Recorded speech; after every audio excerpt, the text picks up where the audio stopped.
الرحمن زینب T V کی طرف سے میں آپ لوگوں کے ساتھ رسول اللہ صلی اللہ علیہ وآلہ وسلم کا بہت ہی پیارا فرمان شیئر کرنے جا رہی ہوں کہ صدقہ کی مختلف شکلیں۔ رسول اللہ صلی اللہ علیہ وآلہ وسلم نے ارشاد فرمایا، اپنے بھائی کے سامنے تمہارا مسکرانا تمہارے لیے صدقہ ہے،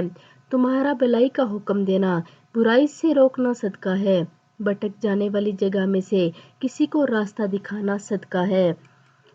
پتھر کانٹا اور ہڈی کو راستے سے ہٹانا صدقہ ہے، اپنے ڈول سے بھائی کے ڈول میں پانی ڈالنا تمہارے لیے صدقہ ہے، ثواب کی نیت سے اپنے اہل عیال پر خرچ کرنا بھی صدقہ ہے، اچھی بات منہ سے نکالنا بھی صدقہ ہے، ہر قدم جو نماز کے لیے اٹھتا ہے وہ بھی صدقہ ہے، سب سے افضل صدقہ آپس میں صلح کروانا ہے، ہر ملنے والے شخص کو سلام کرنا بھی صدقہ ہے۔ تو آپ سب بھی اس پر عمل کریں اور ویڈیو کو بھی آگے لازمی شیئر کریں۔